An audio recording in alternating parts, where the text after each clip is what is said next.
Sage Wanderer here, coming at you from my van down by the river. So I thought I would tell you about this old man fight I got in the other day. Now, just so that you know, I am not a brawler, but I am an avid practitioner of self-defense disciplines. And I won't get into the different levels of fighting I have achieved in different arts. I will just say this: if you don't have a black belt at least, you shouldn't tangle with me. You just shouldn't. It wouldn't be in your best interest. Now, having said that, I guess I'm intimidating enough in an actual altercation that I can't get anyone to fight me. That I've only been in a few fights because I can't get anybody to take a swing at me. And when they do, if they do, they're usually like some pitiful, poor little skinny person that if I beat up, I would look like an absolute ogre, an absolute bully. And if there's one thing I never want to be perceived as, it's a bully. So I've just avoided most fights by wanting to be in the fight really bad. Like, come on, let's go! The sheer exuberance I face when someone is threatening me scares the crud out of them, because most people that threaten you are actually kind of insecure and afraid, and they want to intimidate you and put fear in your heart so maybe they don't have to fight you.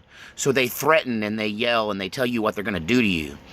And when that happens, I just start talking about their mother. I'm sorry, the preacher in me just takes a vacation. And I just, yeah, I'm the king of smack talk. How articulate am I on my channel? And you guys watch me because I'm articulate and well-spoken.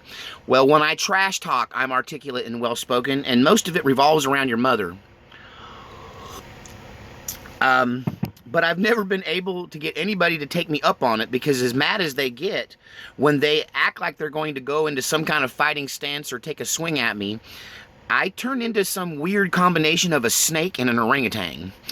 And I start to move in a way that most people, unless they're a highly seasoned fighter, they look at it and go, okay, that's real. That's not fake. That's not bathroom mirror kung fu. Because of my very unique mixture of martial arts, my footwork, I don't even have to move my hands or act aggressively or move towards you. I can just fall into a fighting stance and start to move around. And I'm not sure if people just think I'm crazy and dangerous, or people look at me and go, I'm not fighting that. But I never can get anybody to actually take me up on it. And so it's a combination of how I move.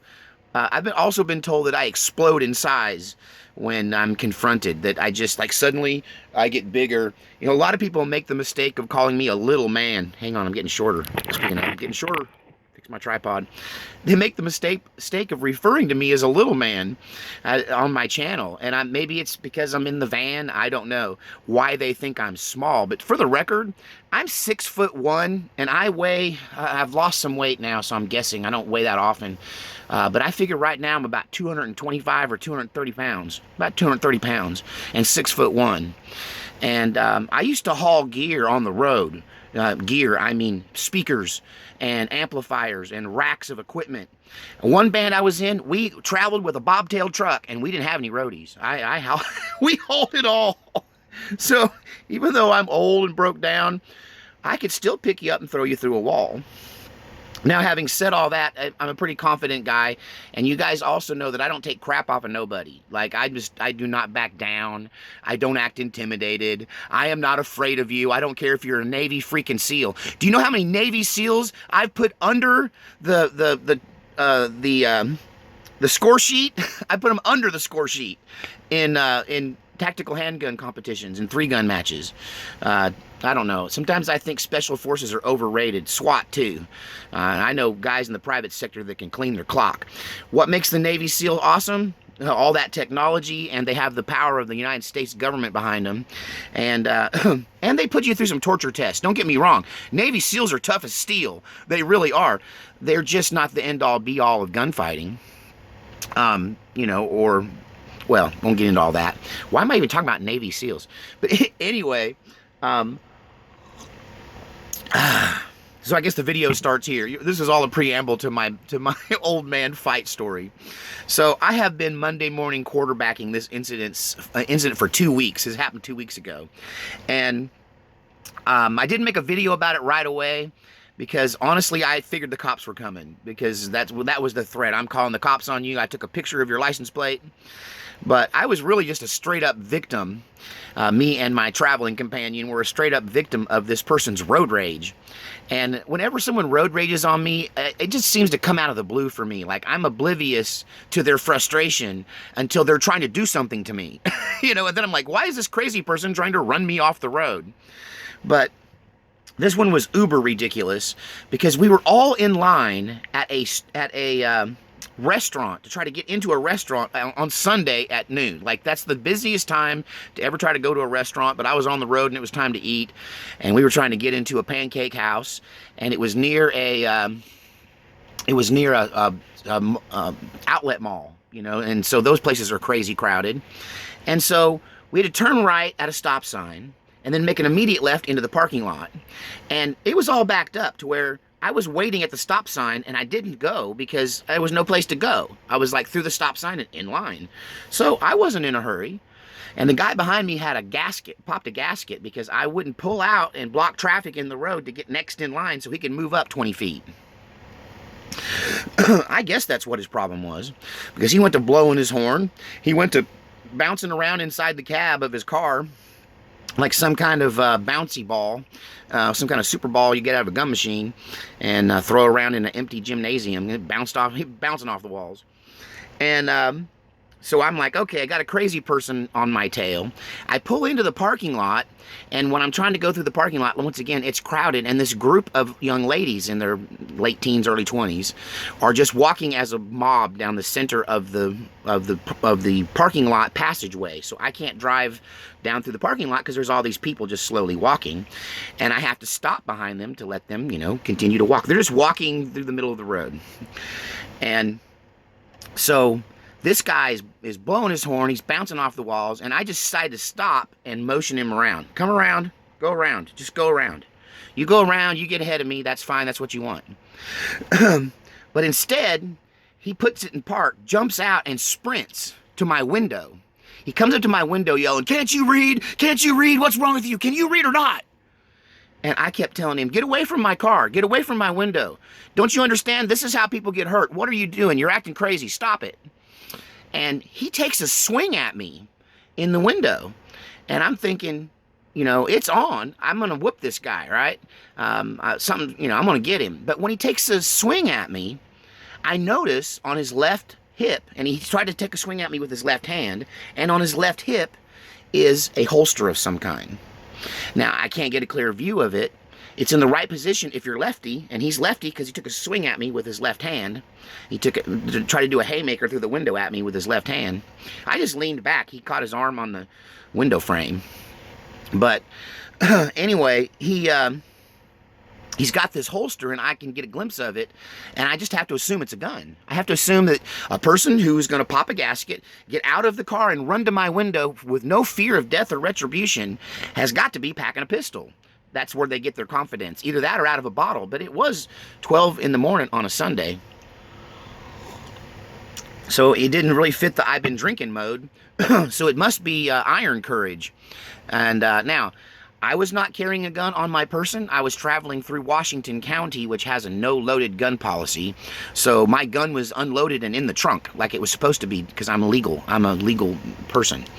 But I did have one, but it was way back there. What did I have in the front? Well, I had an entrenching tool, a little mini shovel, like a Spetsnaz shovel, a sharpened shovel that lays next to the seat by me. I don't usually carry that there. It was just there from when I went deer hunting. And still stuff left in the car from summer fishing. That's how my car is always full of stuff. And I also had pepper spray back here. And then, of course, there's the old trusty Benchmade, which is never far from me. And at any rate, this guy, he takes a swing at me, and I decide that this is a bad position to be in, especially if he starts shooting, because I have a woman on my right, and if he shoots at me, he's going to hit her. And so I decide to draw fire away from her and also get on my feet and out of this car. And I should have pepper sprayed him. I had the pepper spray right there behind the seat on the passenger side. I should have just pulled it out and gave him a cloud of bear spray. But I don't know why. I guess because I feel like if there's a gun involved, the best thing you can do, people tell you to get away from a gun. No, no, no, no, no. No, you do not want to get away from a gun, because you can't get away from a gun. Now, if you can get 10 to 12 paces on somebody who's got a pistol and keep moving, you got a chance of living. But, you know, if you're stone's throw away, you're in pistol range, you want to be in grappling range, because that's where you can get your hands on the pistol. And that's where you can turn it on them if you need to. So I just jumped out, closed the ground, and moved in on this guy. Now, when I did that, when I stood up, I realized that he was about 5'4". And that he was a skinny old man, about 60 years old, and that he probably weighed 135 pounds. So I'm literally twice the man he is. I mean, just about. Yeah, I felt like I could just pick him up by his feet and swing him around and smash his head on the concrete like I'm washing clothes or something on a rock. You know, because he was that small. But I'm scared of the pistol. I'm really concerned about the holster that's bladed away from me and I can't see. He's right foot forward, left foot back. Reverse boxer stance because he's a southpaw. And he's just screaming obscenities and telling me all these things he's going to do to me. And when I stood up, he didn't seem at all daunted by my size, which also made me think the guy's got to have a pistol. That's got to be a gun in that holster that I can't make out that's behind his left hip. And so, anyway, I don't know. I start talking smack to him. I start telling him that, you know, that he is engaging in what could end up being a life and death struggle, and he needs to get back in his car and stop being the aggressor. And plus, I might have said some things about his wife. I don't know. He started talking about my wife first, just for the record, my woman. So anyway, yeah, he's left he's I'm thinking I'm done for. And then he does a weird thing. He puts both of his hands behind his back. And he sticks his chest out and his chin out and he goes, "Hit me. Go ahead and hit me. Go ahead and hit me." I wasn't even paying attention to his absurd behavior. I was watching his hands, because his hands went behind him, and that's where that gun, knife, whatever that was on that holster was at. And I was just watching his hands. I was just waiting for which one to pop out, and I'm closing the distance. He stepped back and I'd step forward, and he'd step back and I'd step forward. So we're kind of standing towards the end of the back side of my car. And anyway, yeah, when he does that, the holster kind of waggles when he puts his hands behind his back, and I can kind of tell, well, that's just not the right wiggle for a gun holster. Not enough weight there. So now I'm thinking, it's a blade. It's got to be a blade. It's a buck knife. That's kind of how it wiggled on his belt. It looked like a buck knife, like a big buck knife. So anyway, I can't remember what I said, but he said, "Okay, that's it.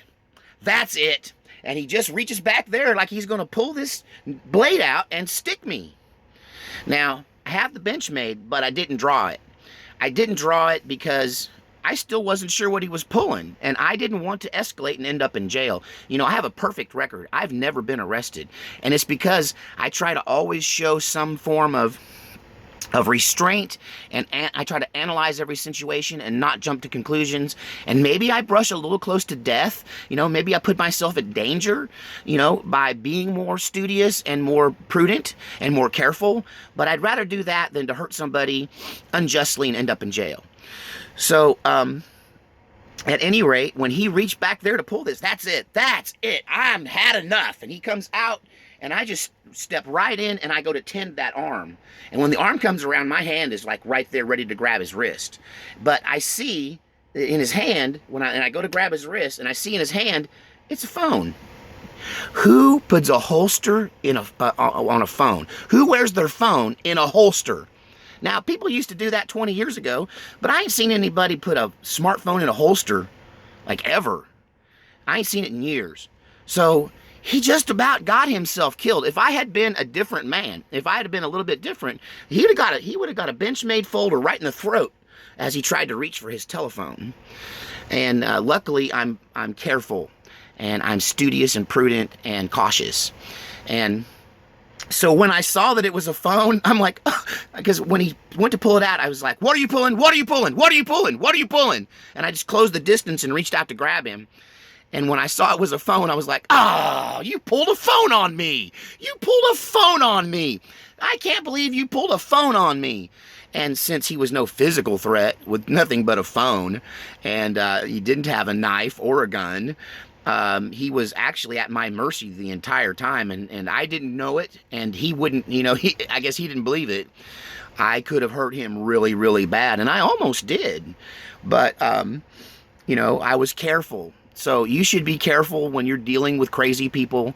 But at the same time, it's better to be tried by 12 than carried by 6, is the old saying, because it takes 6 people to carry a coffin. Probably 8 to carry mine. Remember, I'm not a small guy. I've been Monday morning quarterbacking this from the whole time, and I really think what I should have done was left the window rolled up, not even acknowledged him when he came up to the window. I turned to face the threat and rolled the window down.